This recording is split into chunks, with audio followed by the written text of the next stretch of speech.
순간만이라도 그렇게 되도록 하기 위해서 생활 속에서 그거를 좀 작은 일 하나부터라도 실천하다가 보면 자꾸 늘어가고, 그래서 결국은 깨달아서 실천하는 일은 사회적인 운동이 될 수밖에 없어요. 왜냐하면 함께 살아가는 공동체 안에서 그것이 작동이 돼야 돼. 깨달음의 내용이. 그렇지 않고 산속에서 혼자 앉아서 아무리 깨달았으면 뭐해요? 그럼 뭔 소용이 있어? 깨달음은 사회적일 수밖에 없어요. 그렇기 때문에. 그런 의미예요. 왜냐하면 함께 해야 되는. 그래서 내성불교에서 보살을 강조하는 이유가 그렇게 함께 실천하는 상징이 바로 보살이에요.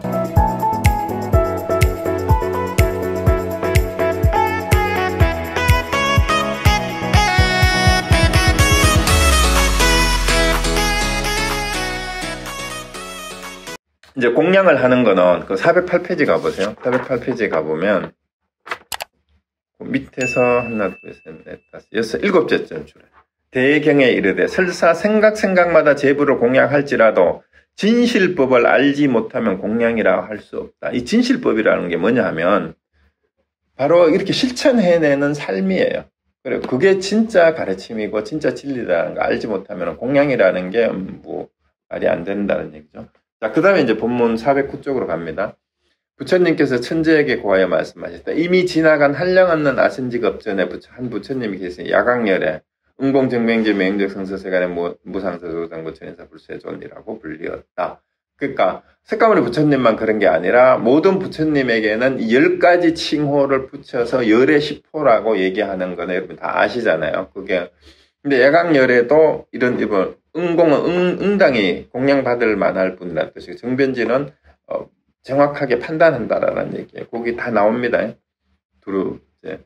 그리고 명행족은 아주 밝게 행한다, 실천한다라는 그런 뜻이고요. 재밌는 게 선서는 잘 가신 분, 세간의 세상살이 이치를 다 안다라는, 무상사는 그 최고의 스승이라는 뜻이잖아요. 위없는 스승. 근데 여러분 조장보에 대해서 하나, 얘가 다른 거는 뭐 인간의 스승이고 불세존인데, 조장부가 뭔 뜻이냐 하면은요, 조절하고 통제한다라는 뜻이에요. 다스린다라는 뜻도 돼요. 근데 어떻게 조절하느냐 하면은요, 부처님이 조장부로서 세상 사람들을 다스리는 게 3가지 방법으로 한대요.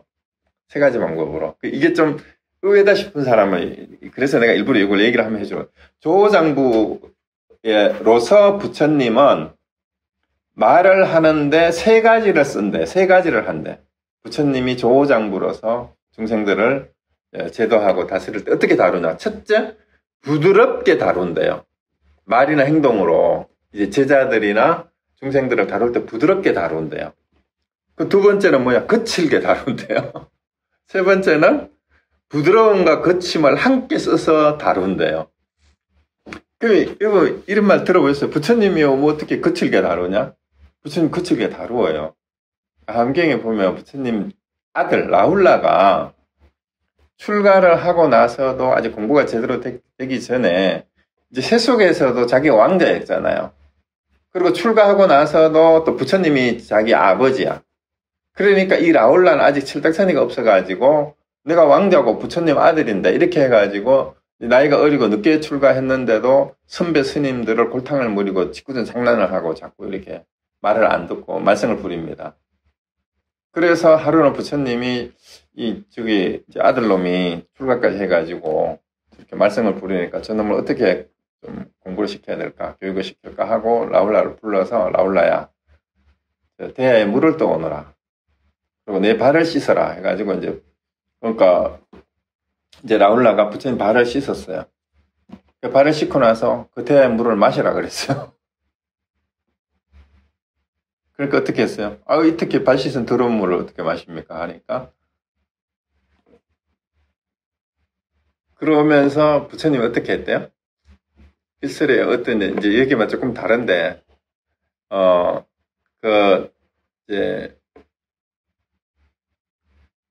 부처님이 대야를 발로 집어찼다는 얘기가 있어요. 그래도 말을 안 듣고 발성을 부르니까. 그래서 네가 바로 이 대야에 발 씻은 물하고 똑같고 발로 차고 대야가 찌그러지니까 네가 발로 내 차에 내 동정이 쳐진 찌그러진 대야하고 똑같은 놈이다. 네가 여기에서 많은 다른 선배 출가인들의 수행을 방해하고 장난을 치고 언제 철이 들었으니 공부를 하려 하고 이제 그렇게 혼을 냈다라는 그런 얘기가 있거든요. 부처님도 그렇게 거칠게 다룹니다. 그래서 부드러움과 거칠음을 함께 쓰는 건데, 심지어는 이제 부처님이 이 세 가지 방법을 다 썼는데도 교화가 안 돼요. 그런 인간은 어떻게 할까요? 부드럽게 해도 안 되고 거칠게 다뤄도 안 되고 부드럽고 거칠 거를 함께 써봐도 도저히 부처님도 제도를 할 수가 없어요. 부처님 어떻게 할까요? 세 가지 방법으로 아무리 해도 제도가 안 돼요. 그래서 인연 없는 중생은 부처도 제도할 수 없다 그랬잖아요. 근데 어느 책에 보니까 부처님은 이 세 가지를 해도 안 되고 그러면서 세존을 욕되게 하면, 그 세존을 욕되게 하고 부처님을 해치려고 하거나 이러면은 원래 그 오욕죄를 지으면 바로 무간지옥에 간다 그랬잖아요. 그래서 무간지옥에 떨어뜨려서 죽어버려요. 근데 부처님이 죽여버렸다니까 이상하죠?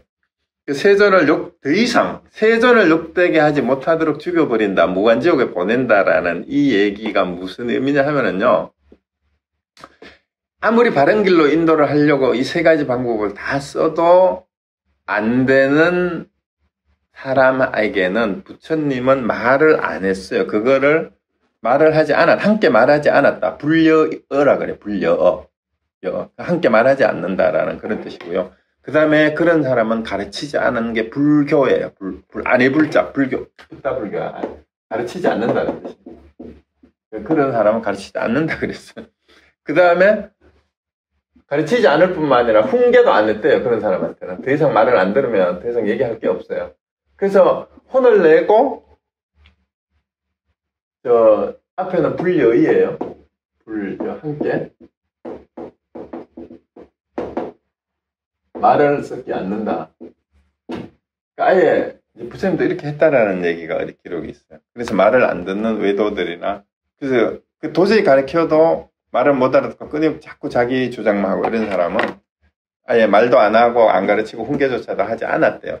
그럼 죽인다라는 말이 뭐냐 하면요, 불자가 죽는다라는 말은요, 우리 불교의 생명은 사실 지혜예요, 지혜. 그런데 결국은 이러한 지혜의 진리의 말씀을 듣지 않는 사람, 가르쳐도 듣지 않고 훈계를 해도 듣지 않고 그런 사람들은 결국은 이미 불자로서의 삶이 아니에요. 불자로서의 삶이 아니기 때문에 죽은 목숨이나 마찬가지죠. 그 무간지옥이라는 의미가 죽어서 지옥에 떨어졌다라는 얘기가 아니라 자기 스스로 부처님의 진리의 말씀을 외면을 하고 가르침도 듣지 않고 훈계해도 되지 않은 수준에 있는 사람은 그 사람이 이미 무간지옥에 있는 거나 똑같은 거라는 그런 의미예요. 그래서 그런 얘기를 하는 겁니다. 어쨌든 이 조장부가 그런 의미가 있어요. 자, 그 다음에 이제 세계 이름은 대장엄이고 뭐 장업으로 했는데 여기에 그 성문승이 뭐 얼마가 있고 보살승이 12억이 있었고 뭐 이런 얘기가 있었어요. 그런데 이 중에 이제 전륜성왕 가운데 보계라는 전륜성왕이 있고 그 아들이 이제 또 1000명의 아들이 있었고, 이게 이제 이 얘기가 뭐냐 하면은 전생에 이런 얘기를 하면서 내가 결국은 그 보계 열애였다라는 그 얘기를 하는 거예요. 그 왕의 한 아들이 있었으니 이름이 월계고 제 밑에 줄에요. 이보다 더 훌륭한 공양은 무엇일까 생각했다.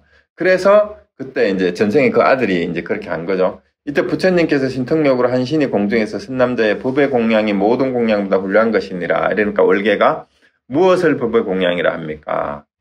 그대가 곧 야강열애께 가서 묻는다면 마땅히 그들을 위하여 법의 공양이 뭔지 설해줄 거다. 그러니까 월계 왕자가 야강열애한테 가서 예배하고 물으니까 세존이여, 모든 공양 가운데 법공양이 어뜸인데 무엇을 이름하여 법공양자가 빠졌어요. 무엇을 이름하여 법공양이라고 합니까? 410페이지 제일 가운데 줄에 거기요. 부처님께서 선남자의 법공양이라는 것은 제불께서 설하신 깊은 경전이 일체 세간에서는 믿기 어렵고 수지하기 어려우며 미묘하여 보기 어렵나니 청정하고 더럽혀진 바 없어서 분별 사유로서는 능히 얻을 수 없나니라.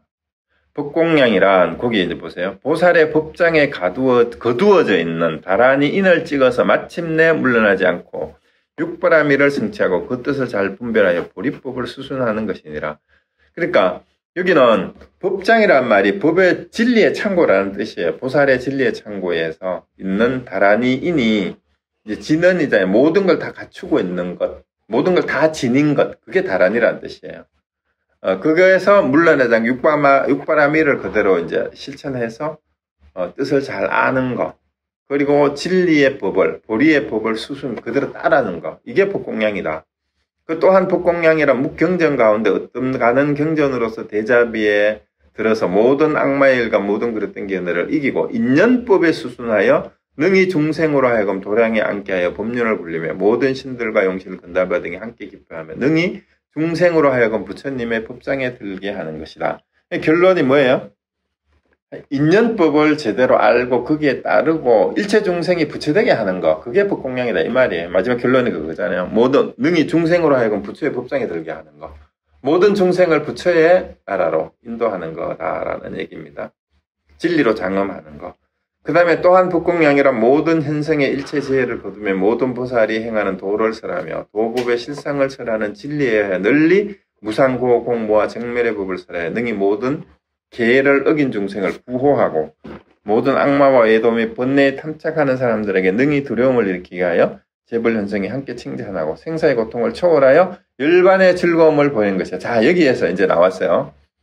생사의 고통을 초월한다기보다 생사 고통을 없애는 거예요. 생사 고통에 이제 더 이상 끄달려 가지 않고 열반의 즐거움을 보이는 거. 이게 법공양이라 그랬어요.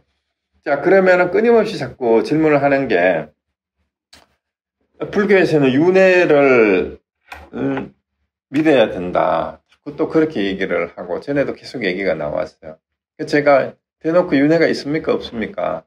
이렇게 물었을 때 무아를 정확하게 이해했으면 윤회를 얘기할 필요가 없어요. 나라는 것 자체가 우리 생각이 만들어낸 허구적인 관념이면 윤회할 게 어디 있어요? 윤회할 게.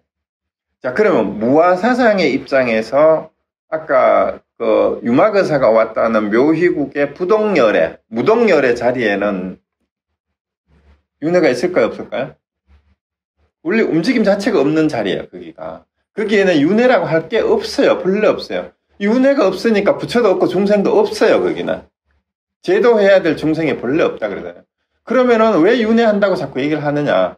그거를 모르고 세상에서 끊임없이 무명으로 인해서 12연기가 계속 설명해 줘요. 무명행식 해가지고 생노사까지 유깁촉수에 취해가지고 이것이 윤회하는 거예요. 윤회는 그러니까 뭐예요?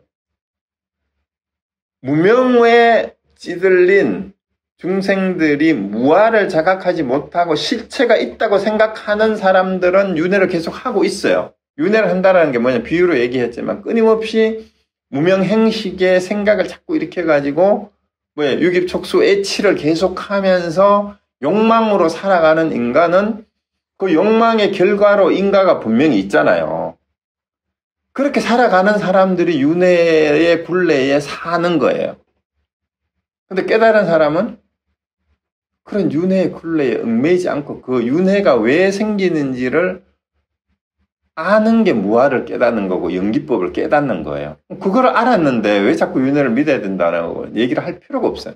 그러니까 모르는 사람들한테는 그걸 아직 못 깨달았으면 끊임없이 윤회를 하고 지금 매일 윤회하고 있어요. 지금. 왜? 남을 죽이려고 할 때 그게 지옥이고 자기를 돌이켜지지 못하고 짐승처럼 본능에 따라서 행동할 때 그게 짐승이죠.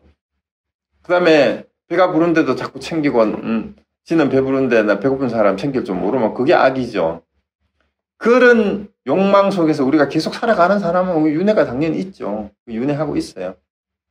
그 윤회법은 비켜갈 수 없어요. 그런 마음으로 사는 사람은. 인가가 분명해요. 그래서 근데 진짜 법공양 뭐라 그랬어요? 결국은 생사가 본래 생사 자체가 흑구다. 그걸 아는 게 일반의 즐거움이에요. 그래서 그거를 보여주는 게 진정한 법공양이다라고 그렇게 얘기를 하고 있잖아요. 그래서 이거를 이와 같이 경전을 듣고 신의 수지 독송하고 반평욕을 모든 중생을 위해서 잘 분별하고 해설하라. 그게 진짜 법공양이다. 법공양이 다른 게 법공양이에요. 법공양이라고 인쇄해가지고 책을 돌린다고 그게 법공양이 아니고 이거를 제대로 알고 나타내 보이는 실천을 하는 것이 법공양이다. 이제 결국 그 얘기예요. 그리고 그 밑에 이제 향지왕국의 달마대사 얘기가 나오잖아요. 411페이지 통념풀이에 보면은 그 중간쯤에 그에게 옛날 향지국에 이제 반야다라 존자에게 그 보시를 했는데 향지왕이 세 아들이 있었는데 보리다라라가 막내가 있었어요. 이 보리다라가 이제 달마대사예요. 보리다라가 이제 세 아들의 지혜를 시험해 보려고 이제 보시받은 보주를 이제 보이면서 물었어요.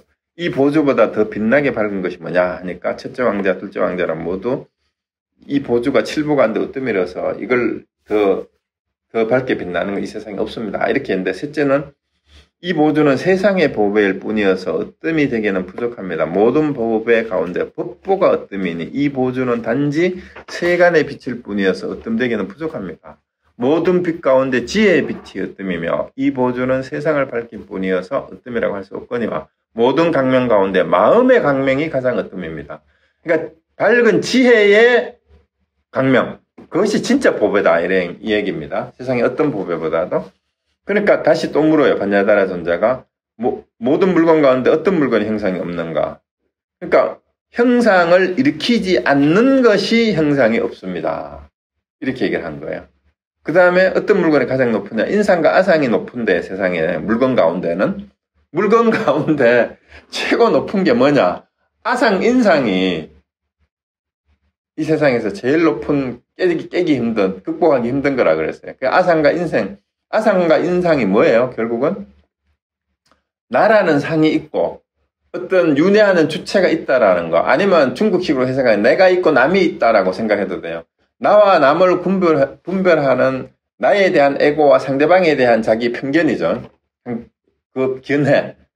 이런 것들이 가장 깨트리기 어려운 이 물건 가운데 가장 높은 물건이다라는 거예요. 그러니까 그렇지만 진짜 큰 물건은 이 모든 걸 포용할 수 있는 법성이라는 거예요.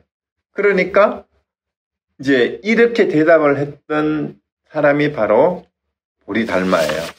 보리달마가 이 셋째 아들이죠. 향지왕의 셋째 아들인데. 그래서 제가 요거 끝나고 바로 수신결을 하려고 했었는데, 수신결의 내용이 사실 달마 혈맹론의 가르침하고 내용이 이제 중복된 게 참 많아요. 그리고 수신결을 보기 전에 중국 선종이 어떻게 형성이 되어서 우리가 잘 아는 육조단경이나 선오록이나 오늘날 조계종의 그 이름을 나오게 했던 그 육조단경이 있고, 그 다음에 중홍조라고도 하고 하는 우리 보조국사의 그 수신결의 내용을 어떻게 공부를 해야 될까. 그래서 달마대사의 어록이라고도 하고 아니라고도 하고 뭐 다른 그런 얘기가 있는데, 혈맹론하고 간신론이 유명하고 그보다도 또 짤막한데 이입사행론이라는 게 있어요. 이입사행론. 달마의 저서로 알려졌는데, 달마의 저서가 아니라는 학자들의 서지학자들의 설이 있는데, 그거는 뭐 서지학자가 하게 놔두고 일단 우리나라 선종과 중국 선종에서는 달마의 저서로 그냥 공식적으로 인정을 하고 있는데, 이입사행론에서 두 가지 깨달음으로 들어가는 문이 두 입이란 뜻이고, 그 다음에 사행은 두 가지 입이 있는데 하나는 이입이고 하나는 행입이에요. 그게 뭐냐 하면은 이 입은 이 두 가지 들어가는 사행, 네 가지 수행 방법인데, 요 두 이입이 첫 번째는 이치로 들어가는 법, 그 다음에 행으로 들어가는 법 해서 행입이라고 그러고, 요 행입이 네 군데가 있어요. 네 개가 있는 게 이제 그 보원행하고 무소구행하고 칭법행하고 요 네 가지가 있는데, 요거를 먼저 할 거예요. 요거 하고 나서 혈맹론하고 간심론 가운데서 요약해서 조금 하고 난 다음에, 간심론에 보면은 예배하는 법, 뭐 향 피우는 법, 절 짓는 법, 불상 조성하는 법, 이런 게 다 있어요. 그거를 뭐 불상을 뭐 몇 자를 짓고 뭐 이런 얘기 하는 거 아니에요. 불상을 왜 조성하는가? 우리 마음으로 어떻게 해야 되나? 그러니까 그거를 간단히 요약을 해서 올해 이제 남은 9월, 10월, 11월 달 중에 요약해서 하고 내년에 수신결을 이렇게 이어서 이렇게 하도록 하겠습니다.